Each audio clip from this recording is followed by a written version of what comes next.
Bwana asifiwe. Tukumieni Yesu Kristo. Yesu Kristo wathane. Asante sana.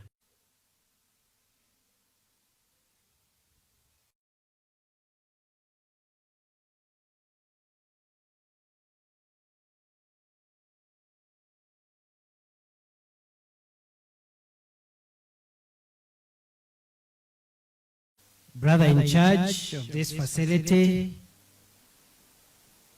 Brother Giancarlo Chiesa, Sister Anne,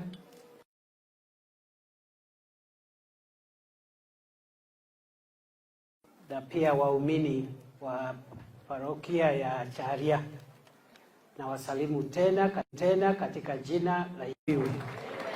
Tumsifu Yesu Kristo. Ingine nashukuru sana wenzangu ambao wamefika hapa, MCAs ambao wamefika kiongozwa na ndugu yangu rafiki yangu speaker Ayubundi. Anasema alibatizwa na mzee baba.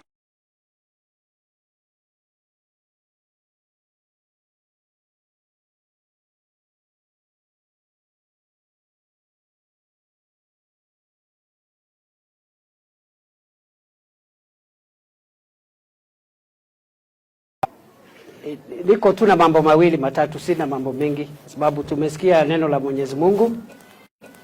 Tumekuja tu hapa kubarikiwa pamoja na nyinyi, na tumebarikiwa, na tumefika yangu inapungua kwa sababu kanisa tayari imechangia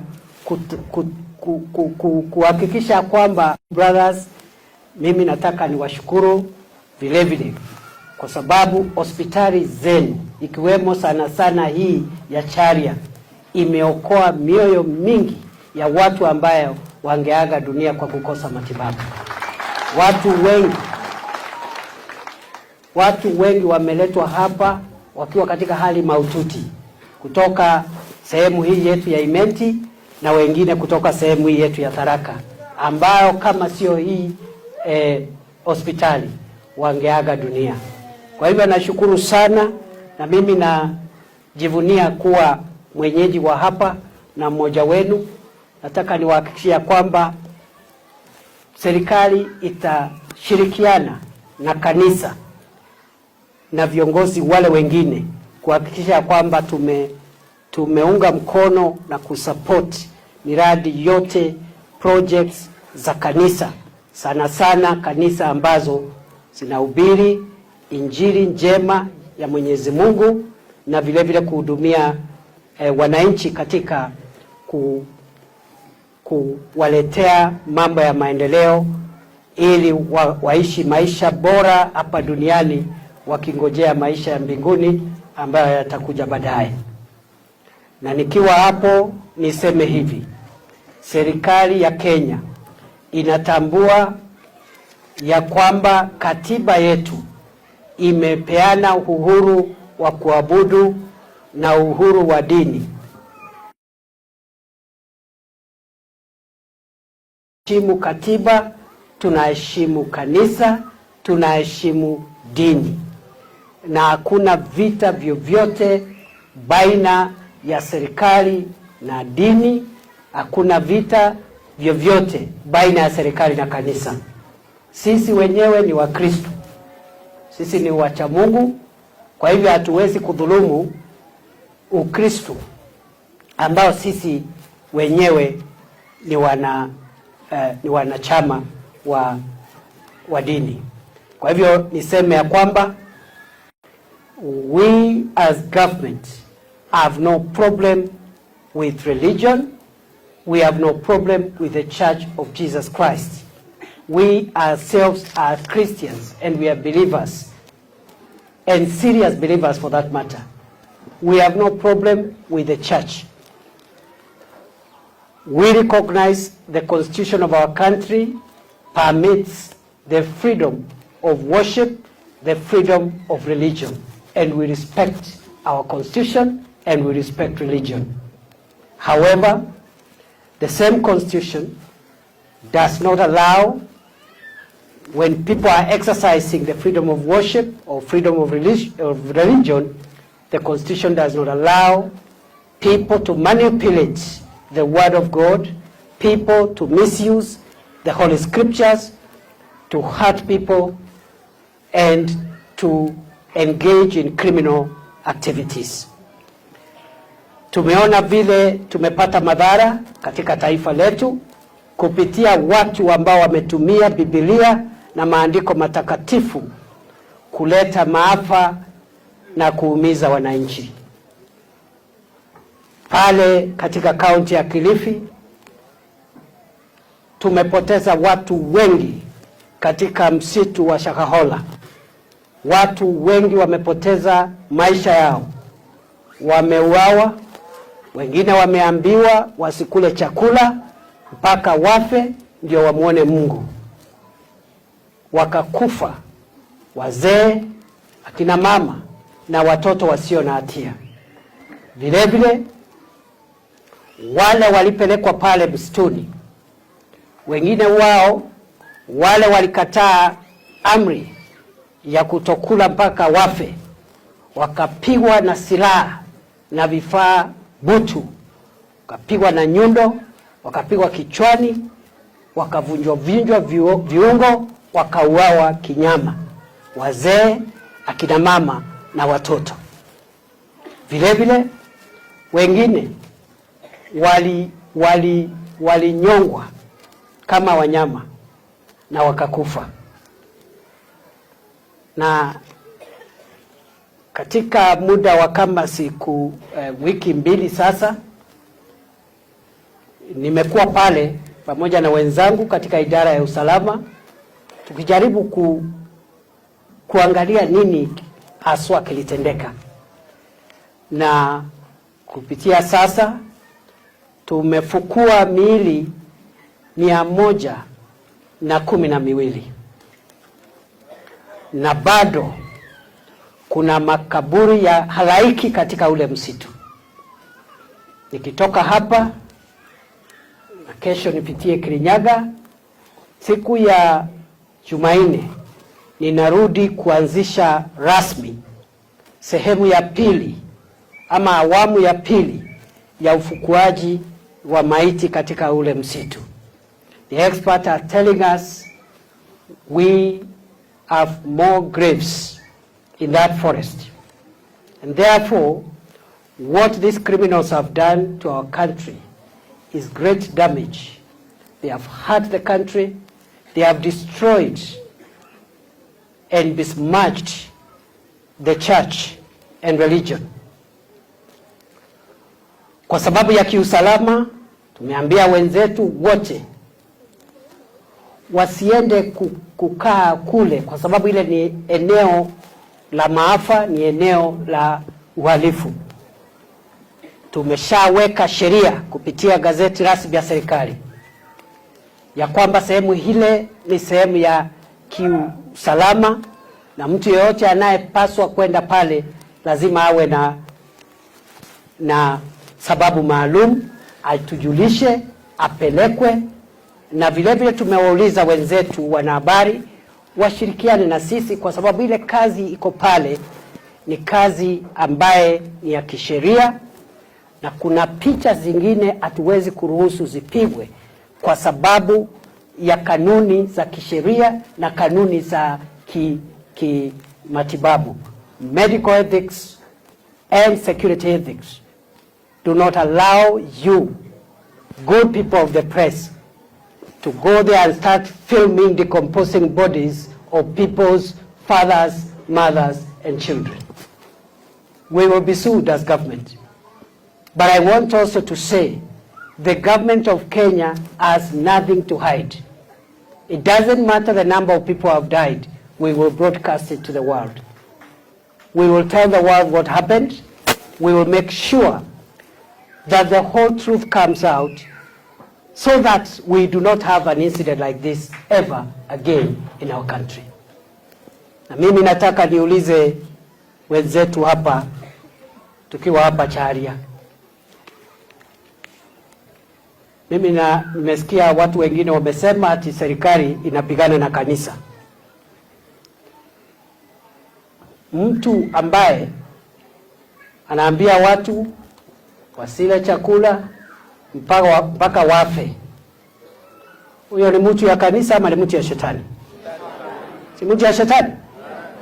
Mtu ambaye anajiita kasisi alafu anapeleka watu msituni, wakati wanakataa amri ya kutokula anawapiga na nyundo na tarimbo na vifaa butu, anawapiga kichwa, anawavunja miguu mpaka wanakufa, na anazika mtu, bibi yake na watoto wake wote, familia nzima. Huyo ni mtu wa Mungu ama ni mtu ya shetani? Kwa hivyo wale wanaongea kiholela wakisema ati serikali inapigana na kanisa, hawajui ni nini wanaongelea. And I have said it. We are going to go after those criminals, each one of them, and we will make sure that we visit on them the most painful punishment ever found in our law books. Na hakuna mtu atatutisha. So wengine wameanza kusema, kwa nini mnaingilia kanisa, sijui nini. Sasa nataka mniambie kama kuua watu ndio injili ya Yesu Kristo. Yesu aliua mtu? Si alifufua waliokufa? Kama ule Lazaro, kama ule mtoto wa Jairus, ule msichana wa Jairus. Hata wale waliokufa alikuwa anawapatia msaada, anafanya muujiza, wanarudi kuwa hai. Yesu Kristo wakati amepata watu wako na njaa na mkutano umeendelea, masaa imeenda, watu 5,000 wako na njaa, aliwaambia wakufe njaa? Si aliwapatia chakula? Akachukua ule mkate, akachukua samaki, akapiga maradufu, watu mpaka wakashiba. Kwa hivyo Yesu alikuwa akilisha watu. Yesu alikuwa anafufua watu. Hawa wengine, hawa sio viongozi wa makanisa. Hawa ni maajenti wa shetani. Na sisi tukapigana nao, haijalishi wanajua nani duniani ama kuzimu. We are going to get them and punish them and make sure they pay for the blood, the innocent blood of the men, women and children which they have shed, blood that had no blemish. Sijui kama tunakubaliana. Tuko pamoja? Tukamata hao watu ama tuachilie? Tukamata wote? Yes. So we want to make it very clear. Na wale viongozi wengine wanaenda kufanya siasa hapo, that is a security operation zone. Keep off. Unless you have something you want to go do there. I allowed the members of parliament, the members of the National Assembly Committee on Security, because they are exercising an oversight mandate on the executive, including our security agencies. I allowed them to visit Shakahola. I have no problem. They were all there. Members from government side, members from opposition side. They were all there. We took them around. We have nothing to hide. But we cannot have everybody there going to do politics there, going to stock cheap things there. Mtu asijaribu kwenda pale, ile ni mahali ya kiusalama, tutashughulikia yeye. Next time we will not even be very courteous. We will not be very courteous with anybody. And that applies to all politicians from all corners. Sisi hatufanyi siasa. Ile kazi Mheshimiwa Rais amenipatia ni ya kuchunga usalama wa nchi. And I'm very serious about it. So ukipatikana on the wrong side, it doesn't matter your political side, mimi napita na wewe. Ya usiseme ati amezuia wale kwa sababu ni wa upinzani. No. My job is to make sure we have a safe country. Period. Mambo ya siasa, kiwanja ya siasa iko huko. Watu ya Kenya Kwanza, watu ya Azimio, mtaenda bukamatanie kwa siasa huko kwa mikutano. There is nothing wrong with politics. It's a very democratic process. But we cannot mix national security with politics. We cannot politicize our national security. Kwa hivyo, mimi nashukuru. Na mimi kwa sababu mmesema mnaniombea, nitaendelea hata kujikaza zaidi. Kujikaza kabisa. Ndio nisiwaangushe, siambiwe ule mtu ulipea kiti kutoka hii sehemu alienda akazama, siwezi awaangusha. Si ndio? Kwa hivyo takamatana na shida za Kenya zote, kutoka magharibi, Nyanza, Rift Valley, Pwani, Eastern, kila mahali, North Eastern, mpaka tuhakikishe ya kwamba Kenya yetu ni nchi salama. Kesho tuko kule Central vile vile, ndio tuwe na nchi nzuri ambayo watu wanatii sheria na watu wako na nafasi ya kufanya shughuli zao bila kusumbuliwa na wakora na wahalifu. Lakini sasa hiyo ndio jambo langu la mwisho. Hapa vile vile tuko na shida za kinyumbani hapa, kwa sababu hakuna jamii hainanga mambo yao. Hakuna jamii iko 100%. So sitaki kuwalaumu. Tuko na maneno kidogo hapa ya kijiji. Hii kijiji yetu hii. Waimenti, Watharaka, Watigania, Waigembe, unajua sisi ni ndugu. Si ni kweli? Sisi ni ndugu. Na nataka niwahakikishie hii shida ambayo imetusumbua hii miaka yote inaenda kuisha. Hamtaisikia hii tena. Na wale watu walikuwa wanafanyia hii siasa, kwa sababu unajua mimi nilikuwa kwa siasa kabla sijakuwa waziri. Kwa ya siasa ya kijiji hapa, nilikuwa senator hapa Tharaka Nithi miaka 10. Nikakuwa majority leader, nikakuwa deputy speaker. Hakuna siku hata moja nimeketisha watu wa Tharaka Nithi kuwachochea kushambulia Wameru. Siku hiyo wakati nilikuwa kwa hiyo nafasi, ndio hata ningekuwa na sababu ya kuchochea watu. Kwa sababu nilikuwa kuomba kura. Saa hii sitafuta kura. Sitafuti kura yoyote ya Tharaka Nithi. I'm not looking for any seat. So what business do I have? Kuna biashara yote. So kama kuna watu wako kwa siasa hiyo ya kuchochea watu, ati sijui dini, sijui ati unachukiwa, wewe ni Mudharaka unachukiwa na ule Mwimenti, sijui wewe ni Mwimenti ule Mudharaka amekuchukia. Nataka niseme hivi. Ule mtu ambaye anafanya uhalifu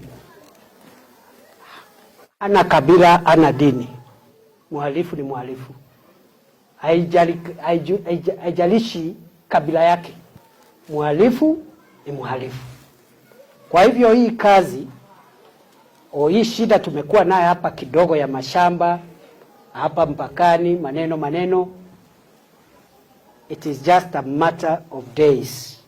This problem we will finish.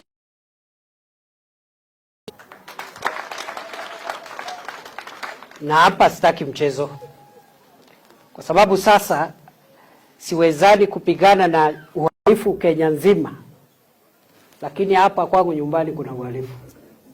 Itawezekana? Mimi nataka niseme wenzangu wote, viongozi, sana viongozi kwa siasa, get out of the politics ya mashamba hapo. Tokeni. Na ndio mjue we mean business. Ule mtu atachochea watu hapa. Achochee Waimenti against Watharaka, achochee Watharaka against Waimenti, achochee Tigania against Igembe. Mimi I'll arrest some people. Tukubaliane? Hata kama ni rafiki yangu nitafunga.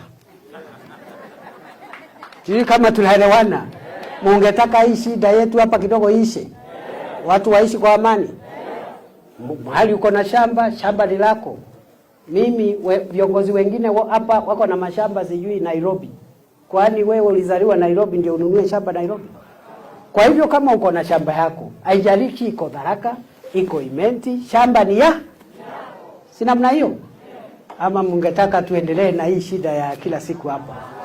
Yeah, we look very bad. So this problem must come to an end.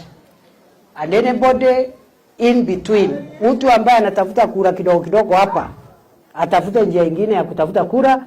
Mimi nilichaguliwa na kura mingi sana. kwa misimu miwili, na hakuna siku hata moja nimeketisha watu ya Tharaka Nithi kuwachochea ati washambulie ama waumize Wameru. So it doesn't matter. Na mtu asiseme ati anajuana na waziri. Ukipatikana kwa uchochezi, mimi nakufunga kabisa direct. Vile nimefanya kule Shakahola. Ule Mackenzie na wewe you are the same, kwa sababu unaua watu. Ama namna gani? Ya mwisho kabisa, nimesikia wenzangu hapa wameuliza maneno. Wacha nijibu kwa haraka sababu ya masaa. Kwanza, Mheshimiwa Njoki MCA amesema barabara iitwe hivyo. So, sababu umesema, lakini ungeniambia mapema. Sasa umeshatangaza, siwezi kataa. Nikikataa tena na mimi ni jirani yenu hapa, si tutaanza kukorogana. So barabara hii nitakutengenezea.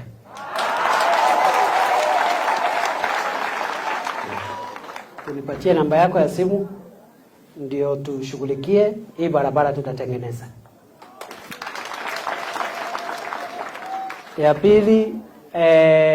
Ya pili kulikuwa na request ya Mheshimiwa Mawera, majority leader, mambo ya sub-county, sub-locations, allocations within Mitungo. Vile nataka niseme in the next 2 weeks nitakuwa nimemaliza hiyo kazi. But I need to see the public participation minutes zile mlituma. But if they were gazetted already, we don't need to go back. It's just operationalization. Hiyo kazi tutaanza in the next 2 weeks. Vile ndugu yangu Speaker Ayub Bundi ameongeza mambo mawili. Ya kwanza amesema pesa ya kumalizia Mariene University huko juu 180 million irudishwe kwa supplementary budget ili tukamilishe hiyo university na tukuje tufungue. Nataka niseme ya kwamba hiyo pesa 180 million itarudishwa kwa supplementary budget. Lakini naomba wakati wa kufungua mimi na wewe tuite rais afungue yeye mwenyewe, kwa sababu yeye ndiye amechangia pakubwa hiyo pesa ipatikane na hiyo university ipatikane. So hiyo itakuwa mradi ya rais. Sisi wacha tubaki na hii ndogo hii hiyo ya university. Vile Mheshimiwa Ayub ameomba sub county.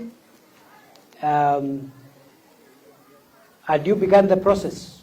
Is there minutes, public participation minutes? Bado. And then mufanye ile utaratibu. County commissioner na watu yake wako hapa. You know the procedure, and then muandike minutes. Na mimi nataka kuhakikishia in the next 2-3 months, once they do the minutes, nitapeana sub county mpya ili Central Imenti iwe na sub county mpya. Sinaona ni vizuri kuwa na jirani wa kupitia. Kama si kupitia hapa singesikia hii, ingekaa sana kabla inifikie. But we are also serving the whole country. We are making sure every part of the country is well taken care of. Kwa hivyo naomba nikomee hapo. Nawatakia baraka za Mwenyezi Mungu.